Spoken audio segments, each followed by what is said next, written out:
From the Mutual Studios in Washington, I'm Fulton Lewis, and that's the top of the news as it looks from here.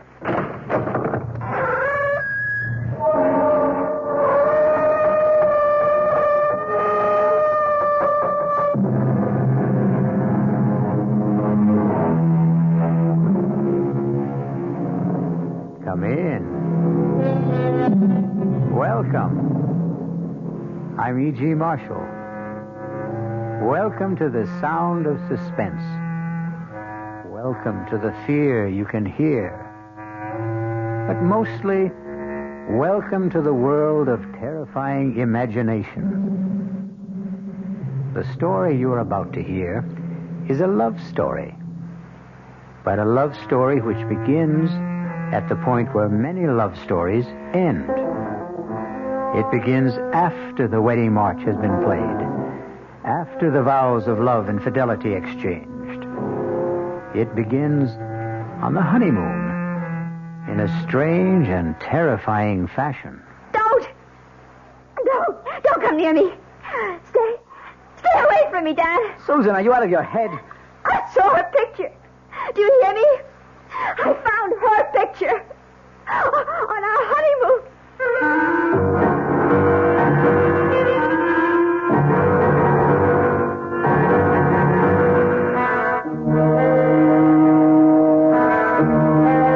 Our mystery drama, Deadly Honeymoon, was written especially for the Mystery Theater by Henry Slessor and stars Betsy von Furstenberg and Michael Wager. It is sponsored in part by Anheuser-Busch Incorporated, brewers of Budweiser, and by the Kellogg Company, makers of Kellogg's Special K cereal.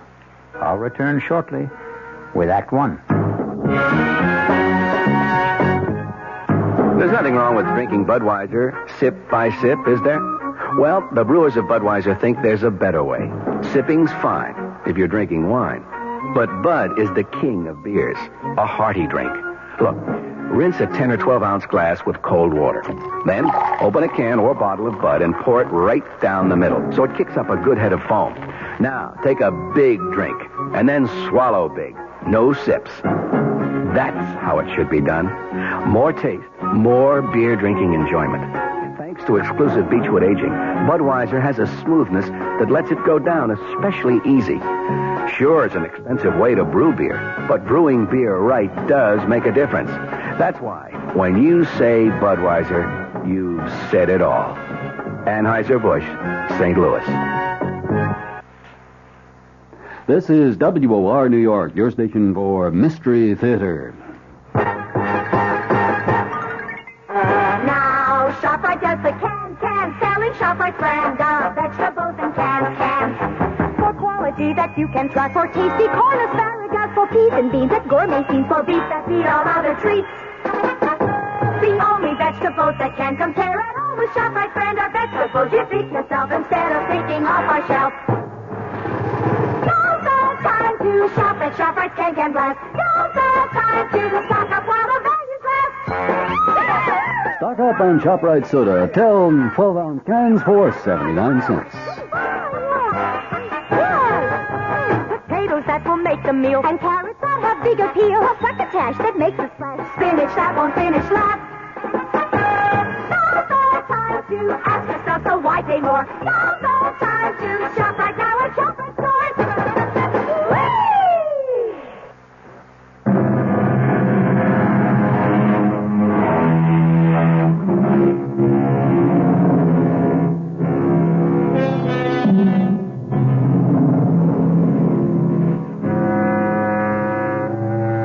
Our story begins 36,000 feet in the air on a flight which departed from New York's Kennedy Airport and in another hour will be touching down at O'Hare Airport in Chicago.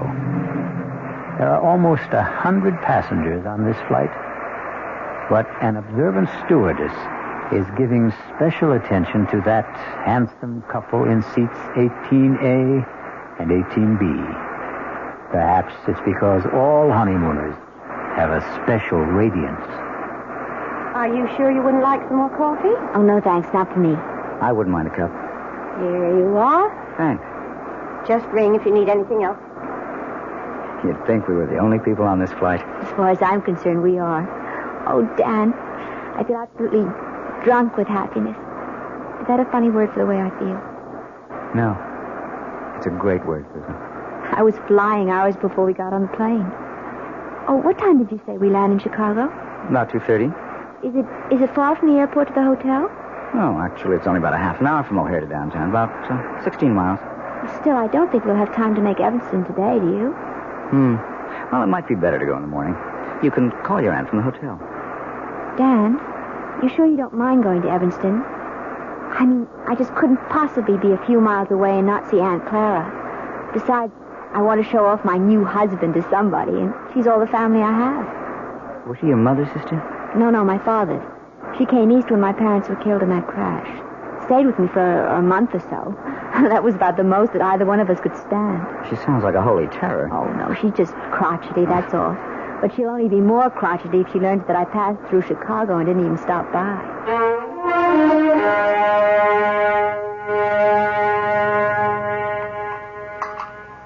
Well, and what kind of work are you in, Mr. Carey? Well, right now, we like to say we're management consultants, Mrs. Rowland. But we also do quite a bit of executive recruitment. I don't understand a word of that. Dan helps corporations find the right people for important jobs, Aunt Clara. His firm is the biggest in the field. Isn't it, Dan? Well, it's always hard to measure business like ours. But it has offices everywhere, doesn't it? In most of the major cities, yes. And now Dan is going to take over the branch in San Francisco. He's going to manage the entire thing. Is that some kind of a promotion? Oh, of course it is. I asked the gentleman, Susan. Speak when you're spoken to. Oh, sorry. Yes, Mrs. Rowland, it is a promotion.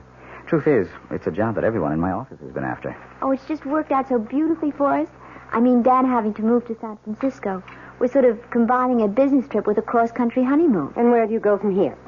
Well, we're planning to stay 2 days in Chicago, and then we're going to Dallas. We're going to cross the Rio Grande into Mexico. I know a great little hotel in Monterey. Then we're going to Las Vegas. To gamble, I suppose? Well, it's no fun going to Las Vegas if you don't gamble a little. Your father never gambled for so much as a dime, Susan. That wasn't the way he made his fortune. Well, I promised not to bankrupt the family, Aunt Clara. Anyway, we're just staying in Las Vegas overnight, and then going to Los Angeles. 3 days later, I report to work. Thoroughly exhausted, of course. Well, that's your idea of a honeymoon. I hope you enjoy it. Susan, I suppose lunch is almost ready. You want to help me bring it out? Oh, yes, of course. Kitchen's this way in case you've forgotten. The truth is, I have. I'm glad to be able to talk to you alone for a minute, Susan. Did you like Dan, Aunt Clara? Isn't he good looking? Older than you, isn't he? What difference does that make? How long did you know him? Oh, we met at a party at the Williamsons. Do you remember my friend, Tracy Williamson? Didn't ask you where you met. I'm asking you when. Well, it was about 3 weeks ago. 3 weeks? Oh, for the love of heaven, Susan. Aunt Clara, the time you know somebody isn't always the most important thing. He's practically a stranger. How can you be sure of anything about a man you've known for 3 weeks? From the time we met, I saw Dan every single day. Susan, when a girl is all alone in the world, when she has independent means of her Please, own... Addie, don't start in about Dan being a fortune hunter. I don't have that much money, and it's all in trust anyway. And I assure you, Dan earns enough income to take care of us both very well. Well, I'm sorry, Susan. I know I don't have any control over what you do. You're too old for that. But I've seen something of the world, too, you know. And the most important lesson I've ever learned is never trust a stranger. Oh, Aunt Clara, that's ridiculous.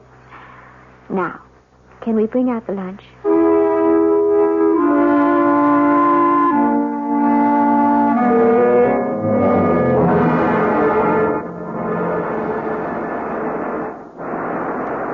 I don't know. I just have the feeling that Chicago wasn't all you expected it to be.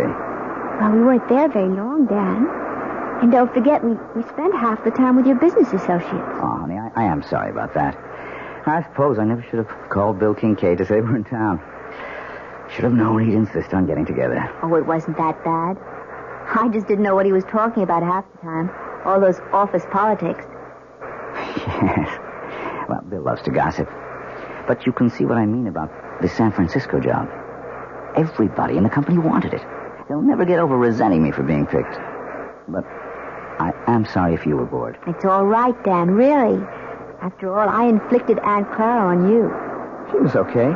Well, I know you didn't find her very friendly. Well, why should she be? I think she's a very protective type. Anybody you married would get her jaundiced eye. Yes, I suppose that's true enough. Dan, how long did you know Terry Williamson? Who? Terry, my ex-roommate. We met each other at her house. Or have you forgotten that already? Tell you the truth, darling, I didn't know whose house I was at that night. Oh, so Terry wasn't the one who invited you? No. It was a man named Bob Chambers, one of the executive types. I got placed at General Utilities. Don't ask me who invited him, because I don't know. I see. So it was all sort of roundabout. What's the difference? Still turned out to be the best party I ever attended. Yeah.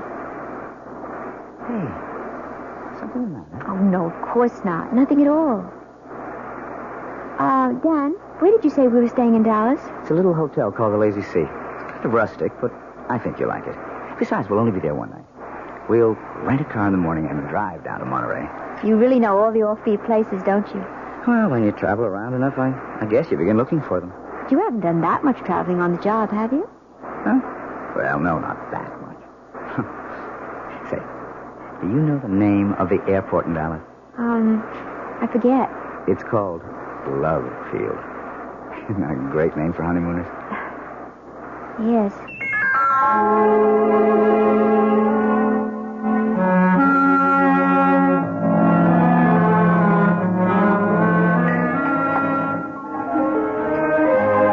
Hi, Susan. Oh, there you are. I was starting to worry. No, I had a little trouble with the phone lines back to New York, but I got through okay. Everything all right? Yeah, sure, everything's fine. Hey, you look a little strange, though. Oh, no, I'm all right.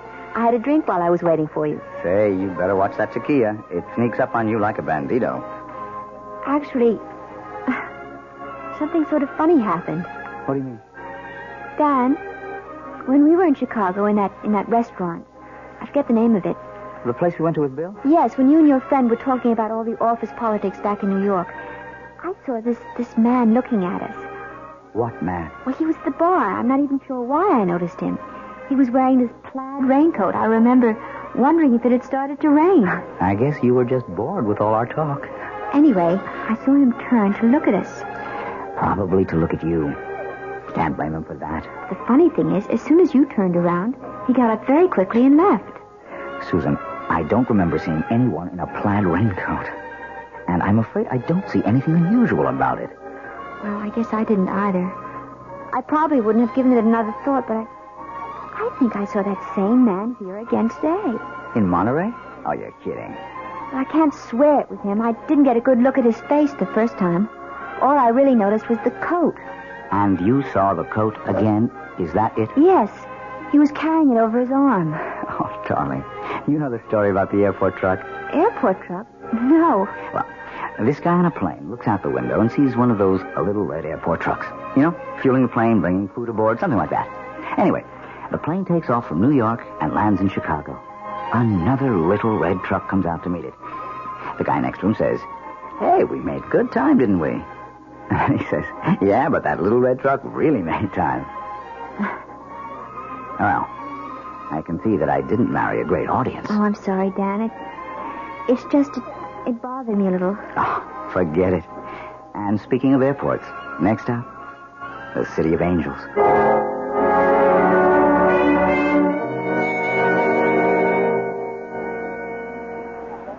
Let's see. I wonder if they have this week's digest. Oh, I see it. Excuse me. Yes? You're Mrs. Daniel Carey, aren't you? Why, yes, I am. Do I know you? No, Mrs. Carey, but I know you. Saw your husband leaving the hotel about half an hour ago. Are you planning on meeting him? Wait a minute. I've seen you before. Have you? You're the man with the coat, the plaid raincoat.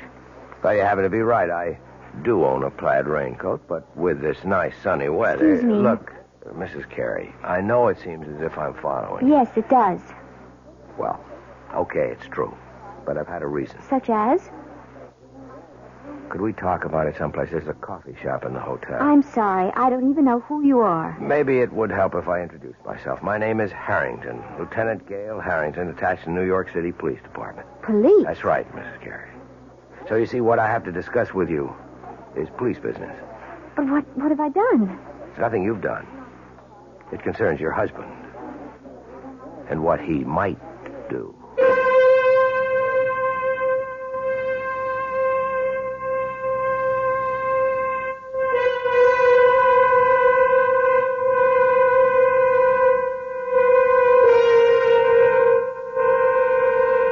It looks like Dan and Susan Carey's honeymoon is in for a surprise.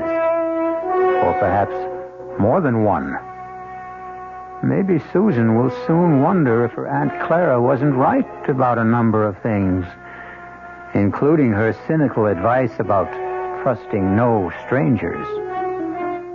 We'll find out about the new stranger in Susan's life when I return shortly with Act Two. And now another tale of the ball and chain. At Kellogg's Special K Presents Last Tango in Pittsburgh. There I was at Raoul's All Right Tango Lounge. My little orchid, will you tango with me? It was Raoul. You're a splendid dancer. Thank you. But what was that? I was what? That sound effect. Oh, I'm a few pounds overweight, and this ball and chain points out how my extra weight can get in the way. I'm pointing you back to your chair. Our heroine decided to lose that extra weight. She exercised and ate smart at every meal, starting with a Special K breakfast. A bowl of Special K, skim milk, tomato juice, and coffee. It's less than 240 calories, 99% fat-free, and 100% delicious. After a while, she was rid of the ball and chain and back at Raoul's. Darling, you're looking fantastic. What a happy ending. What ending? We're just getting started. Raoul, get lost. Your happy ending could begin with the Kellogg's Special K breakfast. And that's another tale of the ball and chain. This is WOR New York, your Mystery Theater station.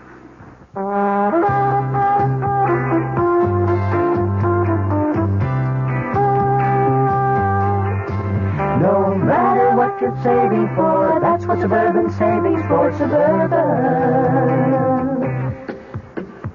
Suburban Savings offers you a regular savings account with flexibility. You can add any amount to your account whenever you wish.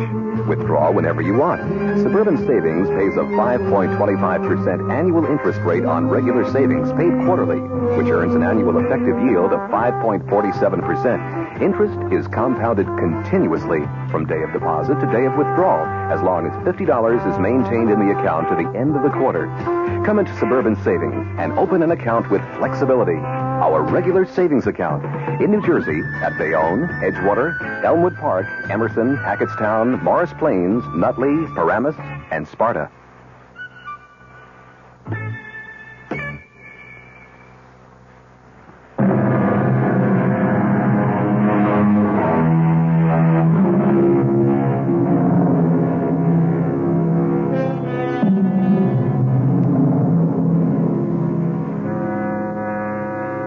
In the pleasant, cheerful atmosphere of a coffee shop in a large Los Angeles hotel, newlywed Susan Carey finds herself facing a man she has never seen before. A man whose solemn eyes look at her over a steaming cup of coffee and seem to warn her of nightmares to come.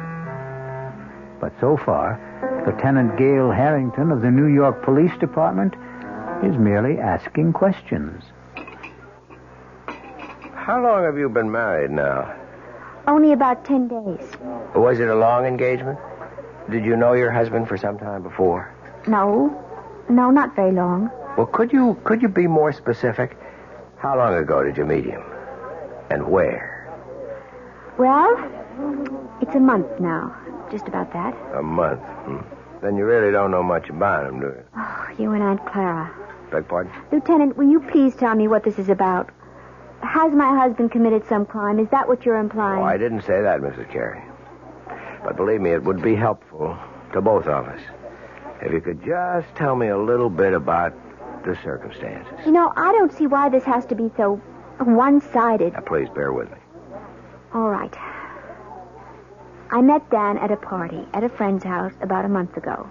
We talked a lot. We liked each other. We started dating. I saw him every single day. What business did he tell you he's in? You make it sound as if he lied to me. No, I didn't mean to do that. He's a management consultant. I know he is. He's just gotten a very important job in San Francisco, head of the entire office. We're going there tomorrow. So that was the purpose of the trip. Yes. But since you've been married 10 days, I gather it's a honeymoon as well. Well, naturally it is. Yes, naturally. Lieutenant. Miss Carey, do you know if your husband was ever married before? Married? No. Are you really certain? It's police business. Tell me that Dan's a bigamist or something? No, Mrs. Carey, certainly not that. Then what is it? I'm going to tell you, but you have to understand one thing. Now, I am not assigned to this case anymore. My interest is strictly unofficial. I may be completely mistaken, but you're the only one who can prove it one way or another. Prove what? About whether your husband ever called himself Don Crawford. And once, 4 years ago, David Chase. See? All the same initials, like Dan Carey. You are saying he's a criminal? Not just a criminal, Mrs. Carey. A wife killer. You're crazy. I hope so. Believe me, I do. Let me start at the beginning. If you still think I'm crazy by the time I'm finished, I'll be happy to buy you that coffee and go on my way.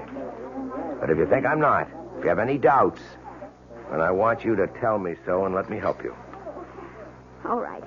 Go on. I know you're wrong, but go on.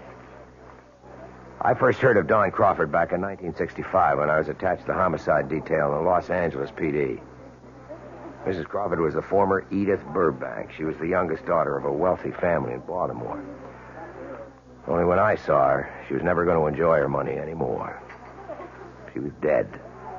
Her throat had been cut by one of those, quote, mysterious intruders, unquote, that the papers like to write about. Her husband, Don, was broken-hearted, naturally. They'd only been married 4 weeks. But her death also made him some money. Not a fortune, really. There was a mix-up about her will, and he ended up with nothing but a handsome payoff from the family. Mrs. Carey, you okay? I can't believe I'm sitting here listening to this. I won't be long, I promise. Anyway, I was assigned to the Crawford case, and I didn't exactly cover myself with glory. You mean you never found the mysterious intruder? That's right. So naturally, you decided that maybe there wasn't any. Let me go on, Mrs. Carey, okay? Yes, go on. Anyway, I ran into a similar case about 4 years ago. The murder of a young bride, fresh from her honeymoon. A broken-hearted groom named David Chase. I thought Chase and Crawford were one and the same man. But I couldn't convince the district attorney of the resemblance. But I am still convinced, Mrs. Carey. And you think Dan is the same person? Oh, he's changed again, of course. His hair is lighter than Chase's. He's thinner and paler. But there's something about the face I can't forget. And even if it's true, you still have no proof. Is that it? You couldn't solve your case, so you're holding on to your first solution. Wait, Mrs. Carey. Let me tell you why I was so sure that Crawford and Chase were the same man. It was because of the honeymoon. What? It's my theory that their honeymoons were identical. A compulsive honeymoon, you might say. That is ridiculous. Criminals are like that. Creatures of habit, most of them. Afraid to change a pattern, maybe for fear that their luck will change with it. What do you mean by it? I stumbled on the coincidence accidentally. But as far as I could trace it, Don Crawford and David Chase took their brides to the same places. They did the same things. And I knew that if I ever saw that pattern duplicated, I would have my killer. I hope I'm wrong, Mrs. Carey. But you are the only one who can tell me. And my first question is this. Was your first stop Chicago? Yes. Yes, of course it was. And you knew that. That's where we first saw you, in Chicago, in that restaurant. Okay. I just wanted to make sure. You can't possibly make something out of that. Dan wanted to see people in the Chicago office, and I thought it would be nice to visit my aunt in Evanston. She's my family. Was your next stop after Chicago in Texas? Yes. We went to Dallas. Dallas is a wonderful place to visit, Lieutenant. I don't see anything so peculiar about that. Both Chase and Crawford went to Dallas. They chose offbeat hotels. I guess they didn't care to be seen very much. Where did you stay in Dallas? It was a perfectly nice hotel. I don't think you could describe it as offbeat. All right.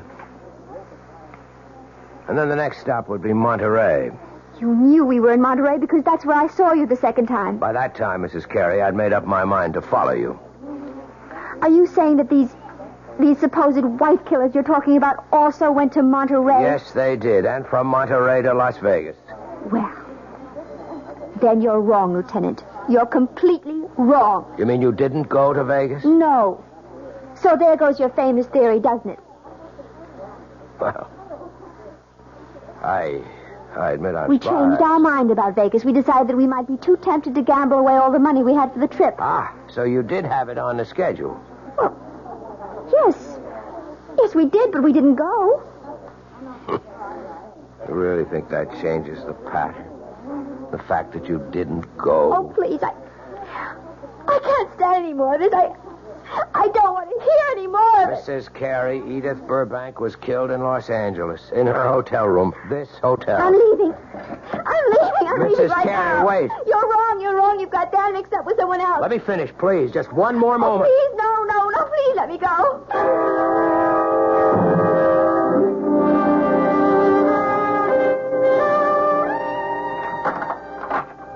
Well, there you are. Oh. I didn't realize that you were back already. Yeah. I told you I wouldn't be gone more than half an hour. I thought you'd be in the room. I went downstairs to get a magazine. Didn't they have any?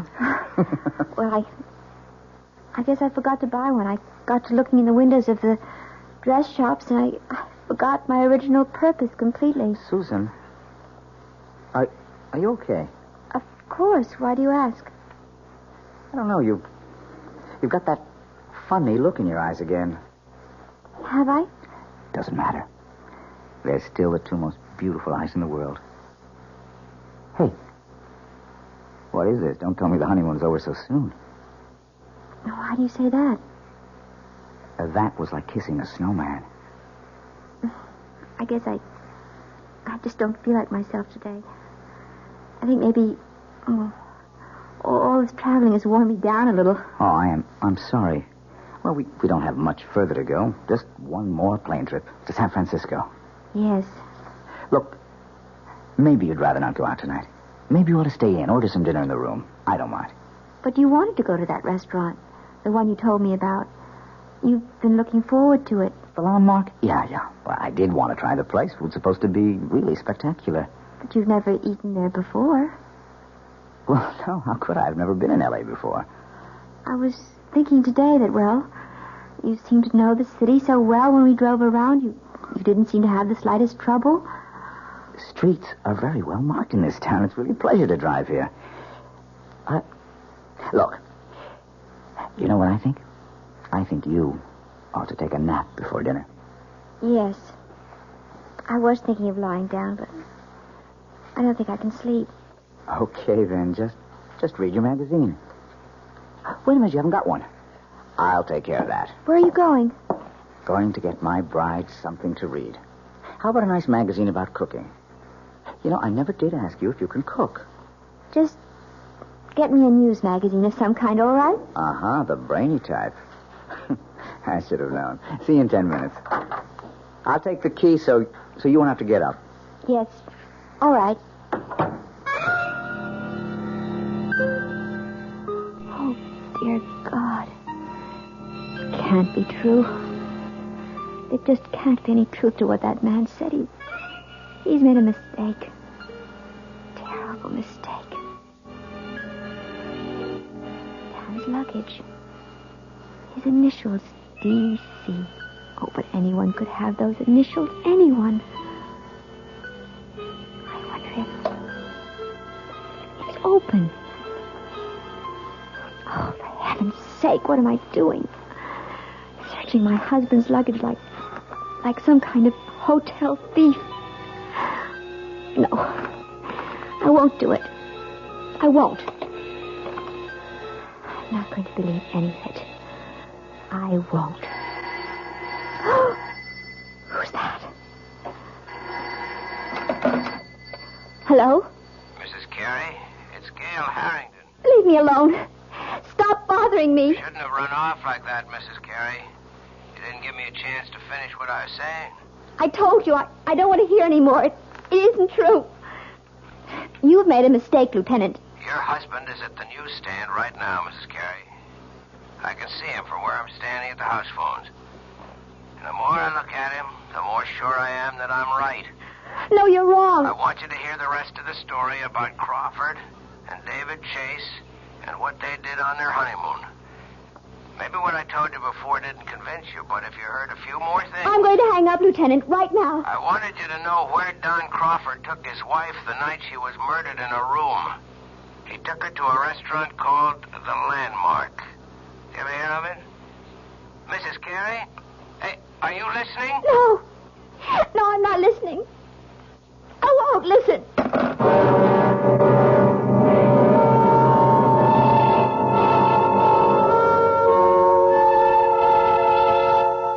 And so Susan Carey seems to have a date at the Landmark restaurant in Los Angeles with her loving husband, Dan.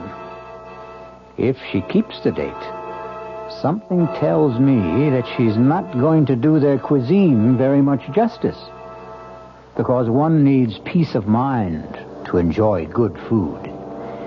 Fear affects the salivary glands, and terror ruins the taste buds. I'll be back shortly with Act 3. I'm Hy Brown, producer of Radio Mystery Theater, and I'm most enthusiastic about this new adventure in modern radio. Here's what listeners are telling us. Your program was absolutely great. Don't oil the door. Or again, you've got yourself a winning show. We'd like your reactions, too. Right now, we're in the last week of our drawing for 50 prizes a week. 2 AM/FM stereo phonos, 2 travel clock radios, and 46 anthologies of modern suspense. Just mail your name and address, and you're eligible, to Mystery Theater, Box 50, Radio City Station, New York, 10019. That's Box 50, Radio City Station, New York, 10019. Entries must be postmarked no later than Saturday, January 26th. Offer good everywhere unless locally prohibited. This is WOR New York, your Mystery Theater station. An invitation. This is Peter Roberts. Join us Sunday morning, 8:15 to 10 here on WOR for Rambling with Roberts. 2 hours of music, specially selected for Sunday morning listening pleasure, along with bits of weather information, news headlines, bits of trivia, such as the fact that a man from Onowa, Iowa, received a patent for what he called Eskimo pie, which was ice cream coated with chocolate. It all happened in 1922. It may not seem like very much in the way of history, but it does take place, these little bits of trivia and information, on Rambling with Roberts. So, of a Sunday morning, make a note. 8:15 to 10, right here at 710 on your dial, come Rambling with Roberts. You don't have to give us an RSVP. Just be on hand. Thank you.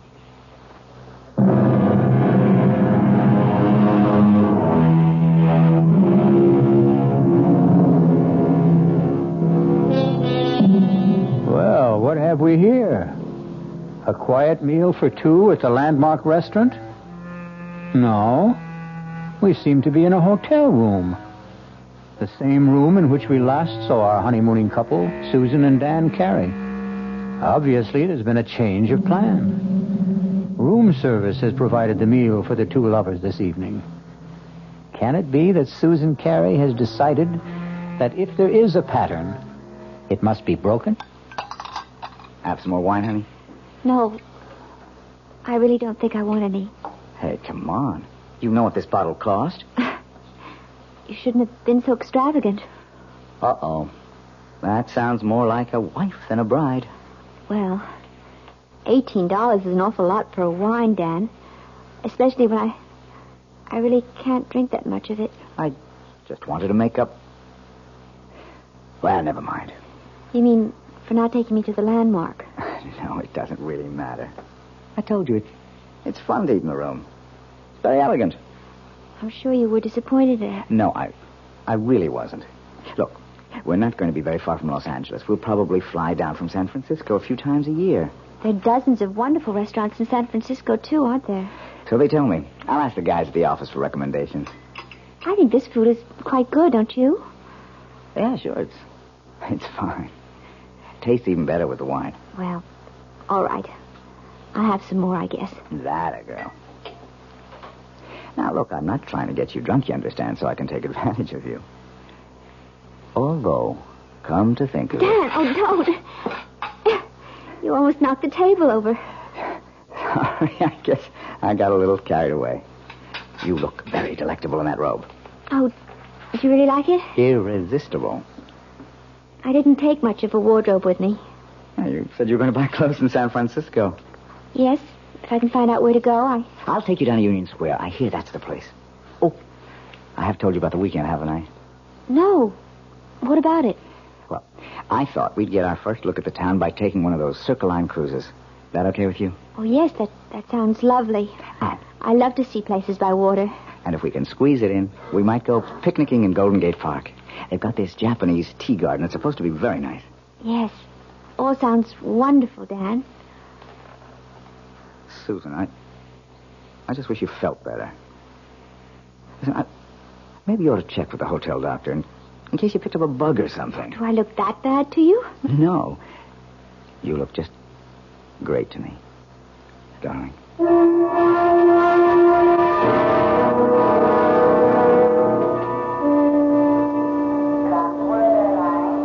Yeah, I think that'd be a good idea, honey. Reserve the car ahead of time. Then we can pick it up right away in San Francisco. Whatever you think, Dan. You wait right here. I'll go over to the counter. It's all right. Be back in 10 minutes. All right, Dan. Mrs. Carey. Oh, no. Not you again. I didn't mean to startle you. Go away. Please go away. I don't want to see you anymore or hear anything you have to say. Now, I know that I seem to be persecuting you or something. As you can see, Lieutenant, I am in perfectly good health. I was not murdered in my sleep in that hotel room. Look, Mrs. Carey, I've only got a few minutes before your husband gets back. I just wanted to finish my story about this other guy, this David Chase. I don't care if you are a policeman. I'll call someone and have you arrested for bothering me. David Chase's wife didn't get killed in Los Angeles. She died in San Francisco. Where? In a hotel room? No, not there. But they stayed at the San Remo. Is that where you're staying? Yes, but millions of people do. No, there wasn't any mysterious intruder this time. In fact, Mrs. Chase's death was listed officially as an accident. She had a little too much to drink at dinner, and her feet got tangled up on top of a very steep hill. The fall broke her neck. It was her very first day in San Francisco. She and her husband had quite a day, too. They took one of those boat cruises to see the city. Then they went to Golden Gate Park, to the Japanese tea garden. Miss Carey, are you okay? No. No, I'm not okay. How could I be? That night they went to a restaurant called the Vendome. That's where the lady drank too much, at least according to her husband. Oh, dear God. Listen, Mrs. Carey, I can't follow you anymore. I've got a job to get back to. I want you to take this. Gun. Quiet. Don't draw anyone's attention to us. Just take it. If I'm wrong and you don't need it, fine. Just throw it away. No. I don't want I cannot have you on my conscience, don't you understand? All right. Yes, all right. I'll take it. I still say you're wrong. I hope so. But I don't think I am.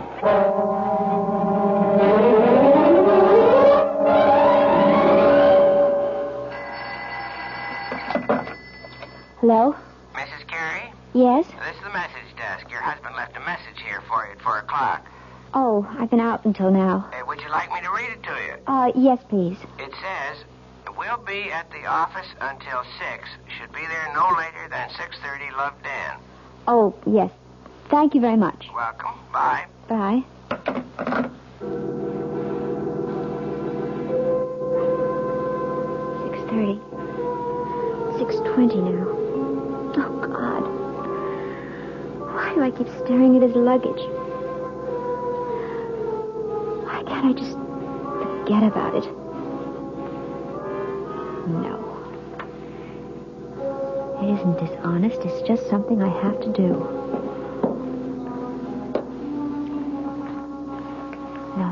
No, nothing in this one but clothing. This one has papers and things. All his documents. Birth certificate. Honorable discharge. U.S. Navy. Daniel Eldon Carey. That is his name. It is. That man Harrington was wrong. Doesn't this mean he was wrong? Or does it just mean that... No. I'm not going to start thinking that way. These look like photographs. Maybe his family... Oh, no, wait. This picture is signed. Such a pretty girl. To Dan. All my love forever, Edith. Edith. What was the name he said? That policeman, what was the name that man's wife was? Wasn't it Edith? Oh, no. Who is it? It's me, honey. Oh, 1 second. Hi, sweetheart. Sorry. I forgot to take my key. Hey, I'm not late, am I? I told him at the desk I'd be back at 6. Well, it's not even that. Hey, why is it so dark in here, Susan? Oh, I just got back myself. I didn't think of turning on all the lights. Susan, I have a confession to make. I wasn't at the office at all. My new staff thought they ought to christen the new boss. I tell you one thing about San Francisco. It's a hard-drinking town. Susan, what's the matter? Dad, I found her picture. What? I found her picture. Your first wife's. What are you talking about? I was never married. Then what's her picture doing in your luggage? Hey, what's going on here? You must be drunker Don't than I am. come near me. Stay away from me, Dan. Susan, are you out of your head? I saw her picture. Do you hear me? I found her picture. On our honeymoon. Now, wait a minute. Do you mean Edith? I know all about her. Yes, and about the other one. She drank too much, too, didn't she? She was drunk, too. Now, look, will you calm down? Is that what you were planning to do tonight? Get me drunk? At the restaurant? You were going to take me out to dinner tonight, weren't you? Of course I was. I asked one of the guys at the... I can tell you the restaurant he picked. Do you want me to tell you the name of the restaurant, Dan? It's the Vendome, isn't it? What? Well, yes. I mean, it is. How did you know that? Because I know it all. I know everything. Oh! No, don't come here. I'll call the police. Now, Susan, look. I don't know what the trouble is, but you've got to be sick. You need help. No, don't come any closer. You've been acting funny ever since we left Chicago. I'm warning you. Look. My God. I've got a gun. Susan, put that down. I'm not going to end up like them. Give me that thing, Susan. Don't. Oh, don't, Susan. please. Susan. I don't want to shoot you.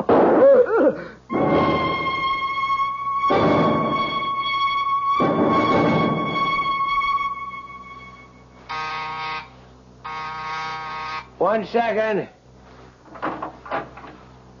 Wow. Mr. Harvey? Mrs. Carey, I didn't know that you were... Look, let me just get a shirt on. I was just shaving. I'm sure you're surprised to see me, aren't you? Yeah, I am. I didn't expect that you'd... what brings you back to L.A.? I'm sure you know, Mr. Harvey. That is the right name, isn't it? Not Harrington? I guess that means you know all about my little joke. The gun wasn't a joke, was it? The gun was real. Now, look, I can tell you're upset, but I didn't mean any harm. I mean, I like Dan. I really do. You despised my husband, Mr. Harvey. Why don't you admit it? You hated the fact that he got the job you wanted in San Francisco. And all you got was an assistant manager's job in Chicago. You are wrong. I just thought it'd be a good gag, a good joke on Danny boy. Yes. I've heard about your reputation. The great practical joker. You thought of a great one this time. Yeah, but that's all it was. You gave Dan the itinerary for our honeymoon trip.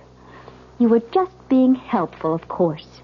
You gave him all the names and places, all the benefit of your traveling experience. That was the gag. See, I thought if Dan took you to all the places I listed for him... You even knew about Edith, the girl he was once engaged to, the one who died. She became his murder victim in your little fantasy.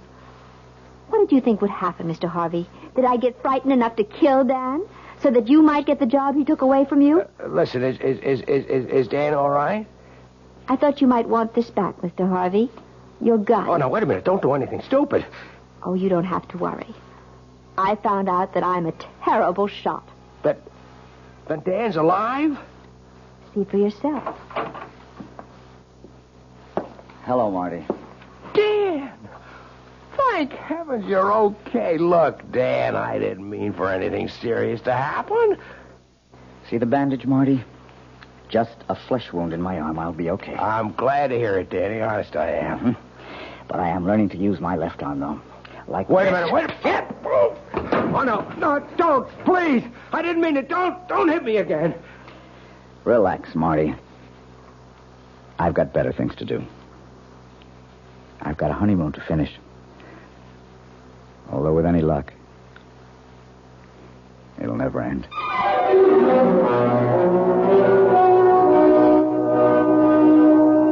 So you see, even murder stories can have a happy ending. Martin Harvey may have spoiled Susan and Dan's honeymoon, but that doesn't mean he managed to spoil their marriage. No. If that's going to happen, Susan and Dan will take care of that all by themselves. I'll be back shortly. Hello, this is Joe Franklin. Ladies and gentlemen and boys and girls, for the very latest in nostalgia, for the ultimate in remembering, please join with me on Saturday nights from 9:05 to 11 o'clock, where memories are truly happening right here over WOR Radio. It is my privilege to present radio's original Memory Lane program, but positively the original. And whether it's Al Jolson or Benny Goodman or Louis Armstrong or Eddie Cantor or Harry James or the Dorseys, Mario Lanza, Gene Krupa, the young Frank Sinatra, George M. Cohan, Bing Crosby, Bogart, Lombard, Cagney, and all those happy times of radio's comedy and drama and soap opera. We have it fascinatingly, and all the sounds are reproduced crystal clear Saturday nights from 9:05 till 11 over WOR Radio. Yours truly, Joe Franklin, hosting Memory Lane. Tune in. WOR New York, your station for Mystery Theater. This is Sherry Henry. All New York knows it lost its governor recently when Rockefeller resigned. And we all know he's concerned now with his new commission on critical choices for America. But not many of us really understand what that commission is all about. Well, we'll all know more tomorrow afternoon when Henry Diamond, the executive director of that commission, divulges goals and directions. It's on the Sherry Henry program at 2:15 on WOR Radio.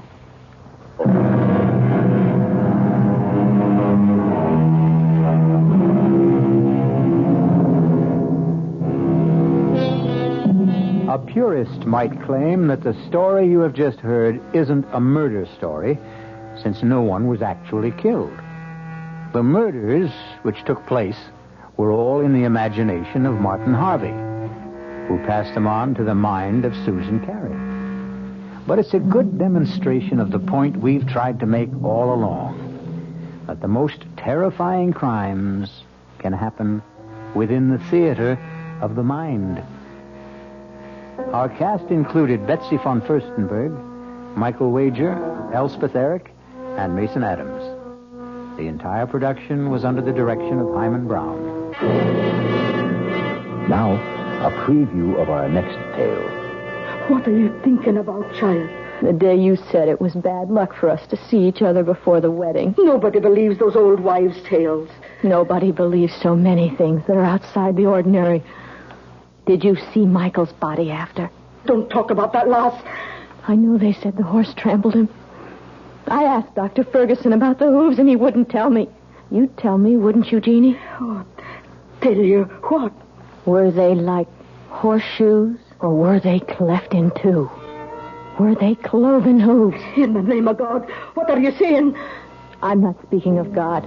I'm speaking of the devil. This is E.G. Marshall inviting you to return to our Mystery Theater for another adventure in the macabre. Until next time, pleasant dreams.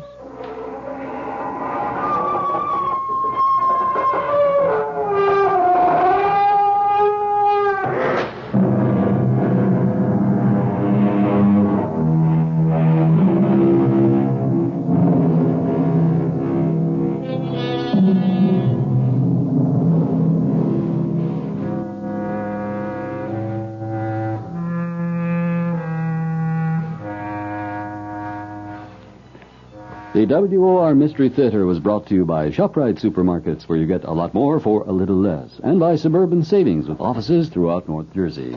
The preceding Mystery Theater program was furnished by the CBS Radio Network.